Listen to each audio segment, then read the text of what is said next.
हाँ, का तकलीफ है बोलिए। अरे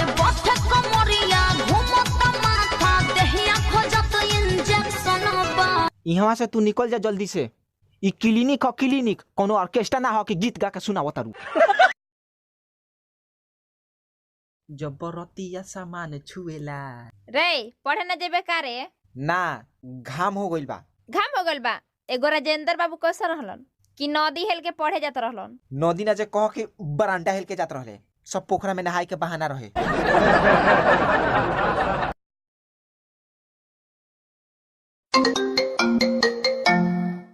सुनो बोला बात हो खबरे हमरा भइल बा लइका आई हो जरूरी देखे होई सतैसा। रोक तोरा माई के और इको के लइका भइल बा, चला देखे सतैसा।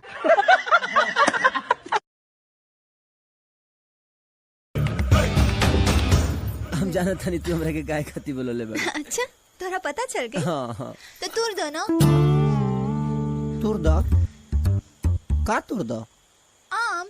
आम तले सोच सोच के हमरा मन में लड्डू फूटता। यहाँ आम तुरे के बोलैले बिया।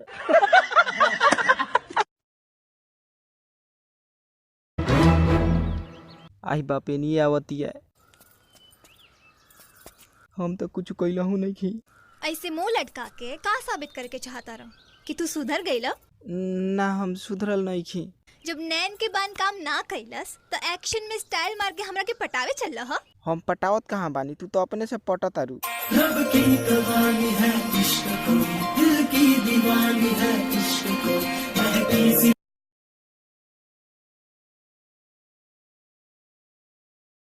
इस कदर प्यार तुमसे करते हैं। क्या देख रहे हो?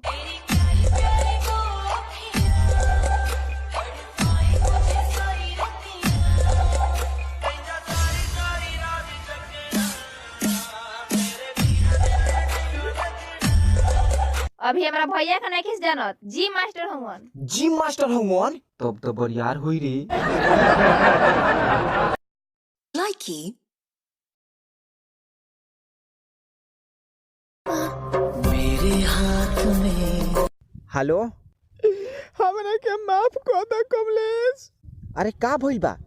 घर के लोग कहला कि लड़का विदेश रहेला, तो तहरा प्यार के ठुकरा के हम ओकरा से शादी कर लेनी। ससुर आइला के बाद पता चलला कि गांव में ट्रैक्टर चलावेला। ना तो ठीक भइल बा तोरा लायक।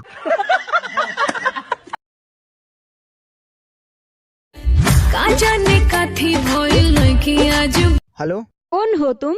कौन हो? क्या काम है? क्या देखते हो? क्या देखते हो? जौन लौकेला तमन करते हो क्या? खाली घूमे नहीं। फकीर हो क्या?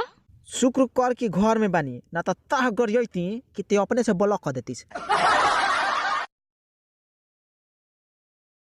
जाने ससुरा जानू बाय बाय बाय जन कोई हो हमरा खातिर हाय हाय हाय।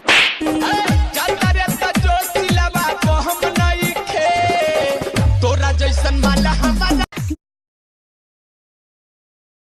तोरा ससुरा में जाके किन लेबो जमीन। हगमुत के वही जी कदम छिलबी।